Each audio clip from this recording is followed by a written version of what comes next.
Hello, আমি অসিত। আজকে আমরা সিপ্যাপ মেশিনের কিছু মাস্ক নিয়ে আলোচনা করব। বিভিন্ন ধরনের মাস্ক হয়, সেটা নিয়ে একটু সংক্ষিপ্ত আলোচনা করব। প্রথম যে মাস্কটা নিয়ে আমরা আলোচনা করব সেটা হচ্ছে নেজাল মাস্ক, অর্থাৎ নাকের মাস্ক। সিপ্যাপ মেশিনে most commonly nasal mask use হয়, যে মাস্কটা নর্মালি আমাদের নাকটুকুকে কভার করে, বাকি পুরোটা ওপেন থাকে। আমাদের বেল্ট বা স্ট্র্যাপের মাধ্যমে সেই মাস্কের সাথে কানের উপর এবং কানের নিচে আটকানো থাকে। কপালে একটা ফোরহেড গার্ড থাকে এবং তার পাশাপাশি যাতে আপনার মাস্কটা কোনোভাবে আমাদের নাক থেকে শিফট না করে, তার জন্য এই অ্যাটাচমেন্টটা দেওয়া থাকে। এটা একদম বেসিক মাস্ক। বিভিন্ন কোম্পানির এই মাস্ক হয়, যেরকম ফিলিপস থেকে শুরু করে রেসমেড, ফিলিপসের কমফোর্ট জেল বা ট্রু ব্লু নেজাল রয়েছে, রেসমেডের রয়েছে N20। এছাড়াও আপনার বিএমসির ক্ষেত্রে আমরা N2 এবং N4 নেজাল মাস্ক দেখে থাকি, যেগুলো হচ্ছে একদম বেসিক নেজাল মাস্ক। এবং পার্টিকুলারলি নেজাল মাস্ক আমরা সেই সব পেশেন্টে ইউজ করাতে পারি যেটা খুব ইনিশিয়ালি পেশেন্ট হয়তো সিপ্যাপ ইউজ করা শুরু করছে। সেই সব পেশেন্টের ক্ষেত্রে প্রথমের দিকে প্রেশারটা একটু বেশি থাকে। সেই ক্ষেত্রে যদি প্রেশার বেশি থাকে, তখন আমরা নর্মালি একটা নেজাল মাস্ক প্রোভাইড করি, যাতে প্রেশারটা পেশেন্টের কাছে আস্তে আস্তে কমফোর্টেবল হয় এবং প্রেশারটা পেশেন্ট যাতে সইতে পারে, হ্যাবিট তৈরি হতে পারে। তো সেই ক্ষেত্রে আমরা নেজাল মাস্ক পেশেন্টকে ইউজ করাতে পারি। নেজাল মাস্কের পাশাপাশি নেক্সট যে মাস্কটা আসে সেটা হচ্ছে nasal pillow mask. Nasal pillow মাস্কে আমরা আসি। নেজাল পিলো মাস্কে আমাদের নাকটুকু কভার কিছু থাকে না, শুধুমাত্র নাকের নস্ট্রিল যে দুটো রয়েছে সেই নস্ট্রিলের ওপরেই মাস্কটা অ্যাটাচ থাকে, বাকি পুরোটা ওপেন থাকে।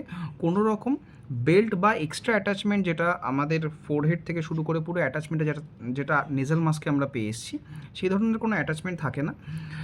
এই মাস্কটা অনেক বেশি হালকা এবং অনেক পেশেন্টের ক্ষেত্রে এই ধরনের মাস্ক অনেক কমফোর্ট দেয়। বাট এটা মাথায় রাখতে হবে, নেজাল পিলো মাস্ক একমাত্র আমরা সেই ধরনের পেশেন্টকে ইউজ করতে পারি যে ধরনের পেশেন্টরা লোয়ার বা মিডিয়াম অ্যাভারেজ প্রেশার যাদের মেনটেন হয়। খুব হাই প্রেশারের যদি সিপ্যাপ পেশেন্ট ইউজ করছেন, তাহলে তাদের জন্য কিন্তু নেজাল পিলো মাস্ক একদমই ইউজ করা উচিত নয়, তাতে লিকেজ অনেক বেশি হবে। তো সেই ক্ষেত্রে আমরা নেজাল পিলো মাস্ক ইউজ করতে পারি। বেসিক একদম লো থেকে অ্যাভারেজ লেভেল অফ প্রেশার যাদের মেনটেন হচ্ছে, তাদের ক্ষেত্রে আমরা নেজাল পিলো মাস্ক ইউজ করতে পারি। নেক্সট যে মাস্কটা নিয়ে আলোচনা করব সেটা হচ্ছে নেজাল ক্রেডেল মাস্ক, যেটা আমরা নর্মালি বলি ফিলিপসের ড্রিম ওয়্যার নেজাল মাস্ক, যেটাকে আমরা নেজাল ক্রেডেল মাস্ক বলি।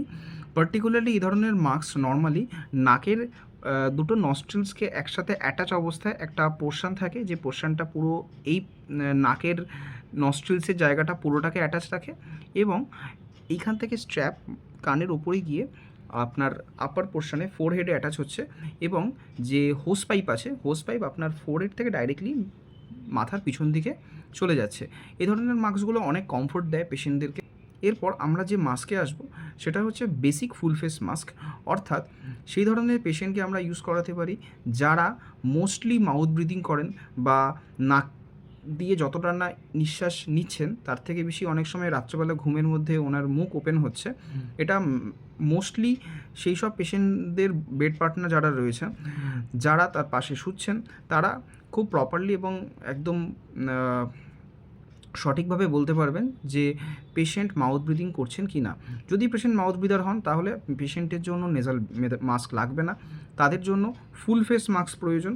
এবং ফুল ফেস মাস্কের ক্ষেত্রে পেশেন্টকে বেসিক ফুল ফেস যদি স্টার্ট করেন, তো সেক্ষেত্রে যদি প্রেশার অত্যন্ত বেশি থাকে বা পেশেন্টের ইনিশিয়াল স্টেজে প্রেশার যদি বেশি থাকে, তাহলে patient full face mask use করতে পারেন সিপ্যাপের ক্ষেত্রে। এবং এর পাশাপাশি হাইব্রিড কিছু ফুল ফেস মাস্কও আছে, যেরকম dream wire full face mask, যেরকম একটি হাইব্রিড মাস্কের মধ্যে পড়ে। রেসমেডের F30i ফুল ফেস মাস্ক আছে, যেটা হাইব্রিড ফুল ফেস মাস্কের আন্ডারে পড়ে। তো এই ধরনের কিছু মাস্ক আছে যে ধরনের মাস্ক পেশেন্টরা ইউজ করতে পারেন। তবে অবশ্যই একটা কথা মনে রাখতে হবে, মাস্ক চুজ করবার ক্ষেত্রে অবশ্যই আপনার কনসার্ন এক্সিকিউটিভ অথবা কনসার্ন ডক্টরের সাথে কথা বলবেন যে কী ধরনের মাস্ক আমার পেশেন্টের জন্য সুটেবল অর নট। সিপ্যাপের প্রেশার যদি অত্যাধিক বেশি হচ্ছে, পেশেন্টের প্রেশার হয়তো 13, 14 বা 15 কাছাকাছি প্রেশার থাকছে, অর্থাৎ 13 সেন্টিমিটার H2O, 15 সেন্টিমিটার H2O, এরকম যদি প্রেশার থাকছে, তাহলে অবশ্যই বেসিক নেজাল মাস্ক অথবা basic full face mask use করাটা অনেক বেশি কমফোর্ট দেবে। এর পাশাপাশি পেশেন্টের পজিশন, অর্থাৎ বডি পজিশন কীরকম থাকছে, পেশেন্ট সাইড স্লিপ করছে কিনা বেশি অথবা স্ট্রেট হয়ে শুচ্ছে কিনা বেশি, তার উপরেও বেস করে অনেক সময় মাস্ক চুজ করতে হয় প্রপারলি।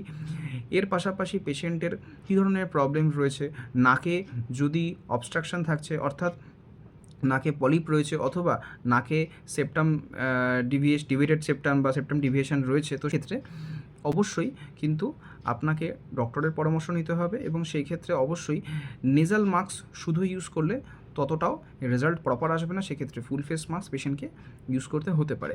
তো পার্টিকুলারলি এই ধরনের বিষয়গুলোতে অবশ্যই আপনি আপনার এক্সপার্টের পরামর্শ নিন এবং এক্সপার্টের গাইডেন্স অনুযায়ী আপনি আপনার মাস্ক চুজ করুন, যাতে আপনার রাত্রেবেলা সিপ্যাপ নিয়ে রাতের ঘুম প্রপার হয় এবং কমফোর্ট স্লিপ হয়।